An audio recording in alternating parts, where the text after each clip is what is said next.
All right, you're all engineers.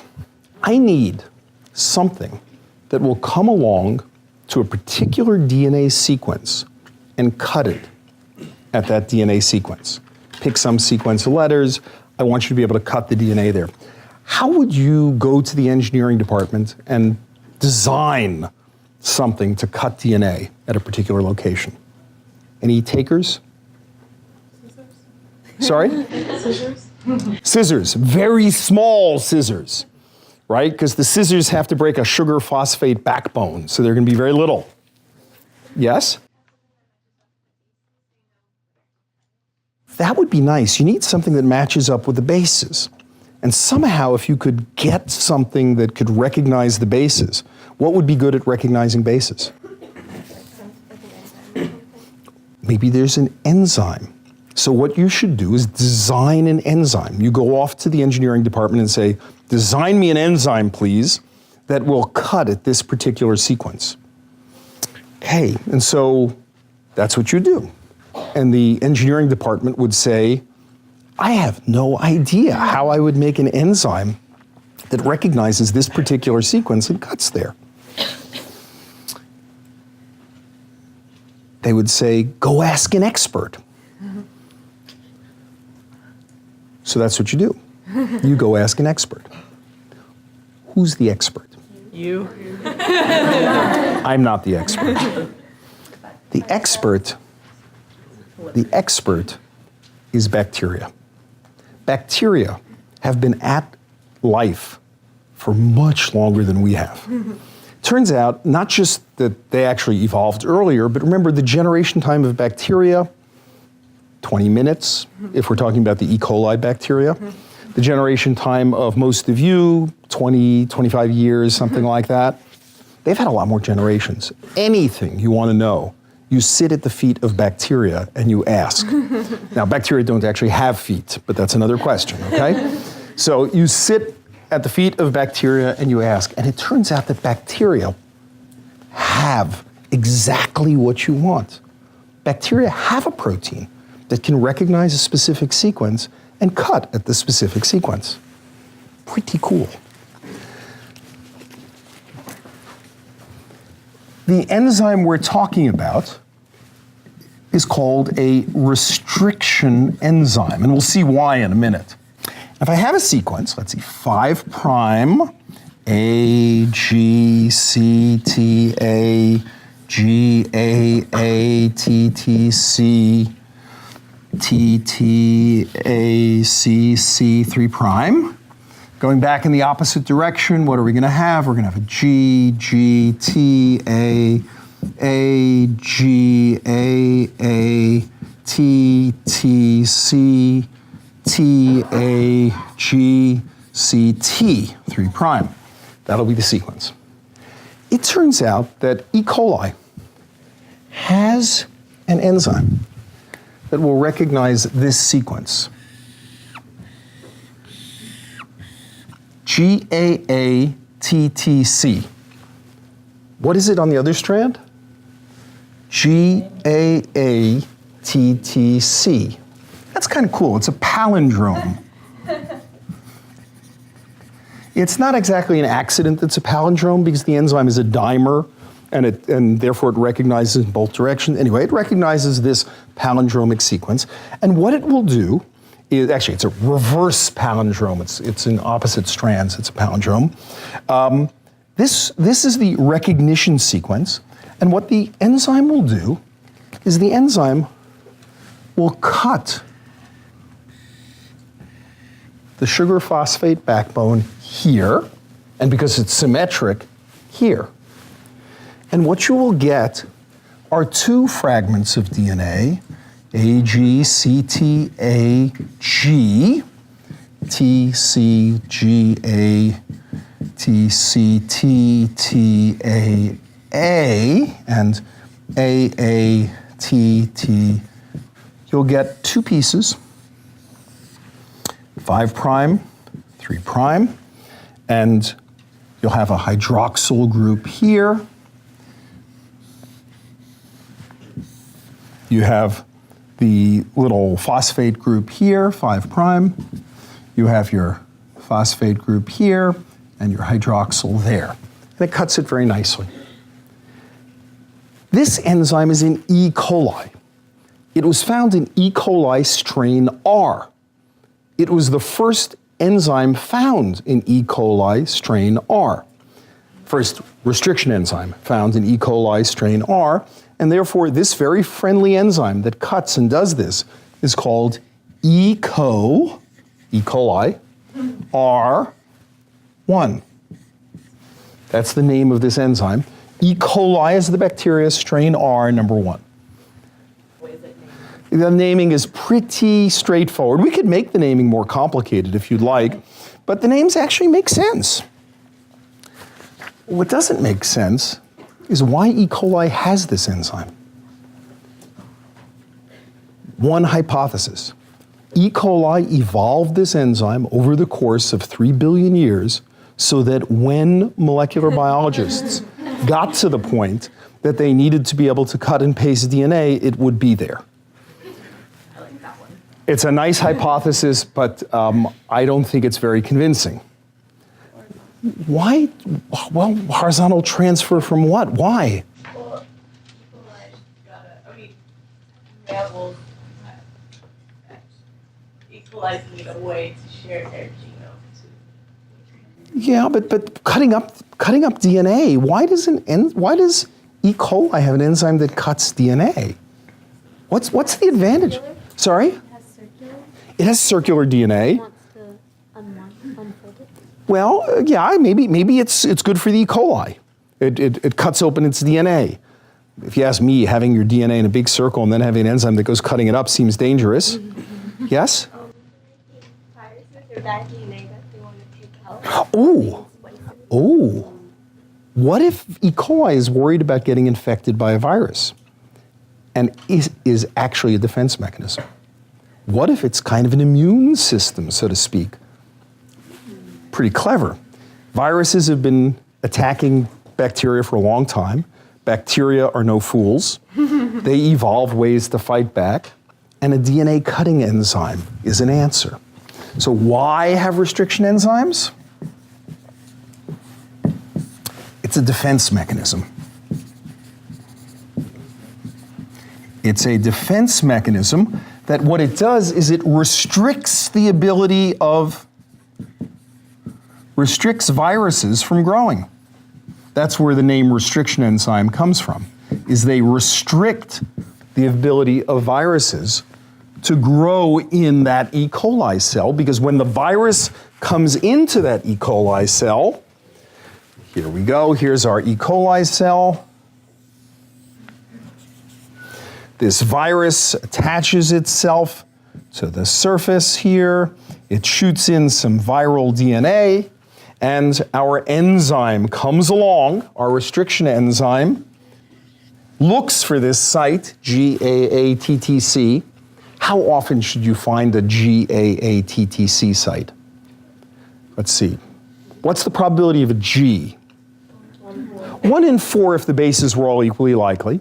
So a G is a 1 in 4 times an A times an A times a T times a T times the C. It should be 4 times 4 times 4 times 4 times, it should be 1 in 4 to the 6th. 4 to the 6th is about 4,000. We'd expect 1 every 4,000 bases. Most viruses will have such a site. Bingo. It cuts up that virus's DNA, and it's pretty smug about it. Any problem with this idea? Yes. What if they cut their own? Uh-oh. So wait. So E. coli has a genome that's sort of more on the order of 4 million bases. And so if our enzyme comes along and cuts the E. coli DNA, it'll cut it at 1,000 locations. Maybe E. coli evolves so it doesn't have any of those GAATTC sites.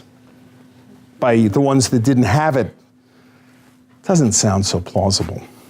Any other suggestions? We have another mechanism so they don't cut their own DNA. Bingo. They have another mechanism so they don't cut their own DNA. Safety scissors. No, it's not safety scissors. It turns out that when you have, let's go take a look at this here. when you have GAATTC, when you have this site, what happens is there is a second enzyme that comes along, and the second enzyme, this one was a restriction enzyme. This second enzyme, we'll put an enzyme here, and we'll put our other restriction enzyme here. This enzyme adds a methyl group. It sticks on an extra methyl group at that position. What it does is right over here, it'll add a methyl group. This enzyme, this green enzyme, is called a methylase. So there's a restriction enzyme here, and there's a methylase with a matching sequence. So E. coli first protects all of its own Echo R1 sites. We'll call this GAATTC an Echo R1 site. All of its own chromosomal Echo R1 sites are protected by the methylase. The enzyme, the restriction enzyme, won't cut, won't match, won't recognize if there's that methyl group there. Pretty clever. Restriction methylation pairs. The critical thing is the bacteria has an enzyme, it cuts at the sequence. The bacteria has an enzyme that methylates at that sequence. It protects its own DNA by the methylation getting there. And when the virus comes in, the restriction enzyme just gets there first. That's it. Very simple. By the way, when the bacteria replicates its DNA and it makes a new strand of DNA, will there be methyl groups on both sides? There'll only be methyl groups on one side. But it turns out that's enough. Methyl groups on one side are enough to protect, and therefore it helps the chromosome. As long as the chromosome was fully methylated, then when it starts replicating, it's now only half methylated on the old strand, but not the new strand. That's enough protection, and that gives the restriction enzyme won't cut, and the methylase has time to get there and tidy it up and put the other methyl group on. It's actually really clever. Bacteria are a lot smarter than we are.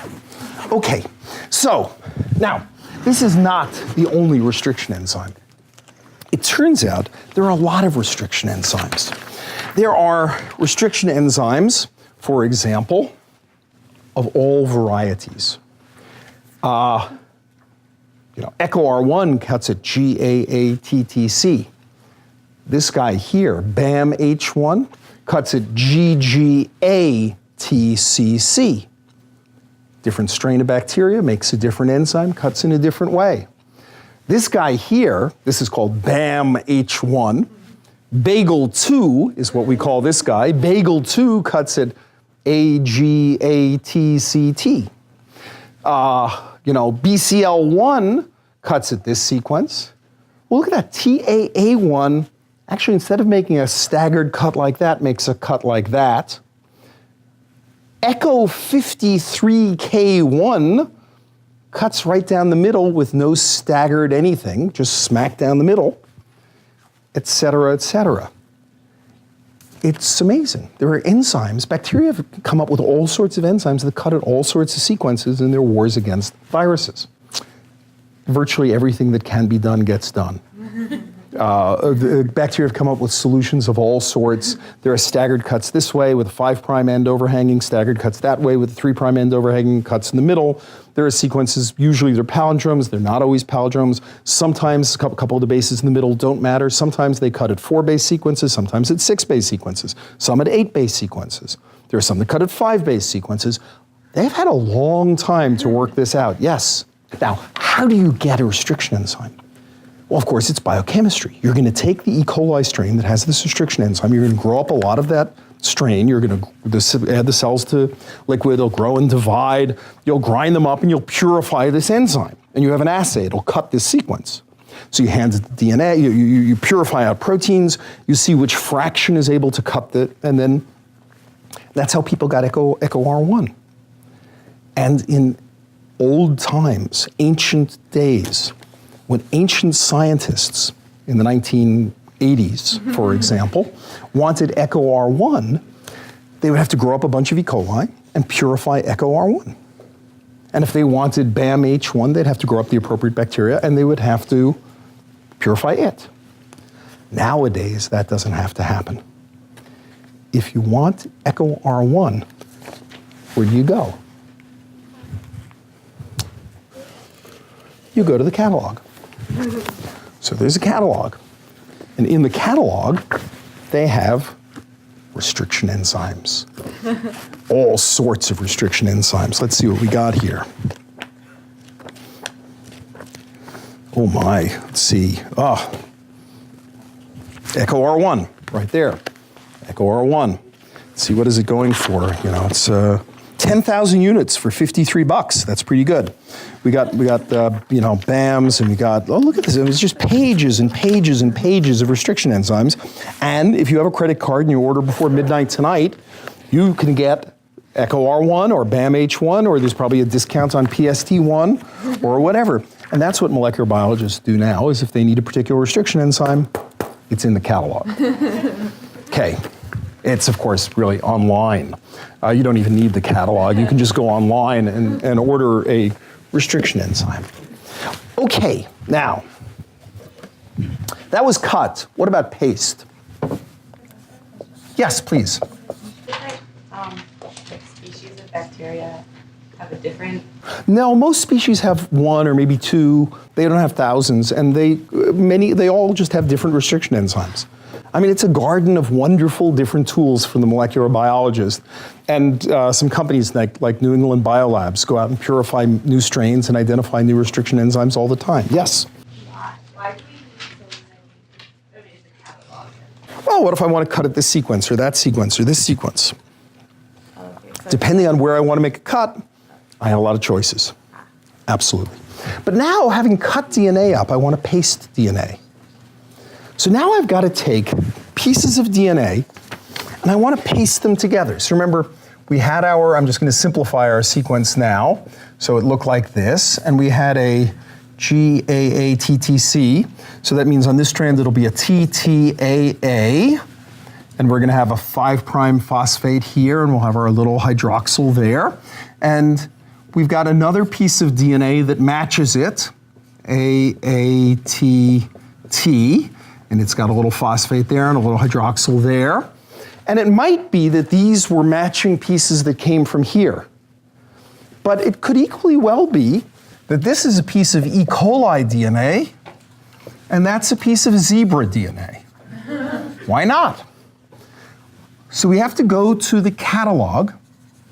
Sorry, no, we have to go to the, we have to go to the engineering department and say, can you please make me an enzyme that can paste together DNA, that can catalyze the reaction of rejoining the sugar phosphate backbone. What'll happen is, if I add these pieces of E. coli DNA and zebra DNA, they'll hybridize to each other by Crick-Watson base pairing. They'll land on top of each other by Crick-Watson base pairing, but that's hydrogen bonding. They aren't covalently bonded to each other yet. We need to come along and we want to connect up covalent bonds along the sugar phosphate backbone. And we're going to want us an enzyme to do that.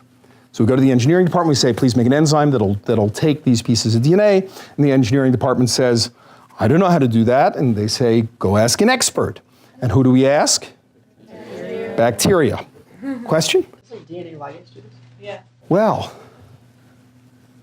as it happens, we have heard about an enzyme that does this. And that enzyme is DNA ligase. Why do we have DNA ligase? We got to rejoin these lagging strands of DNA during replication. Bingo. We actually have an enzyme. Very good. DNA ligase, which we encountered when we talked about DNA replication, now turns out not to be just an interesting fact about DNA replication, it turns out to be a tool for molecular biology. Because we can use DNA ligase ourselves. And of course, how do you get DNA ligase? You grow up a lot of bacteria, you grind it up, and you purify DNA ligase. At least that's what ancient scientists did in the 1980s. But today, where do you get DNA ligase? It's in the catalog. So you get it out of the catalog and you have DNA ligase, and you can ligate together anything with anything. Yes? Are there no problems with, joining zebra DNA and E. coli DNA? Are we talking about technical problems in joining zebra DNA and E. coli DNA? Ethical problems in joining zebra DNA? Elaborate on what kind of problems we have here. As a matter of chemistry, of rejoining a sugar phosphate chain, it's not problematic at all. If you handed ligase from E. coli, it will join fragments from E. coli, it'll join fragments from zebras, it'll join fragments from giraffes to zebras.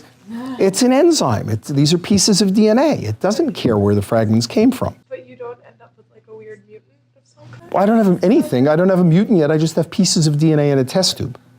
Remember, when I take pieces of DNA and I've cut them, and then I paste them back together in some order, they're just pieces of DNA in a test tube. They're not yet a mutant. A mutant is an organism. This is just a piece of recombinant DNA. Recombinant DNA because I've recombined it in some new fashion. So this would be, when it's joined up, a piece of recombinant DNA. Now, you can talk about what we might do with that piece of recombinant DNA, put it in an organism, but at the moment it's just a piece of, it's just a DNA strand. And the truth is you can't tell the difference from any other kind of DNA strand unless you happen to know that this sequence was from the zebra and this sequence was from E. coli. All right, stop for a second and test your understanding about the cutting and pasting of DNA.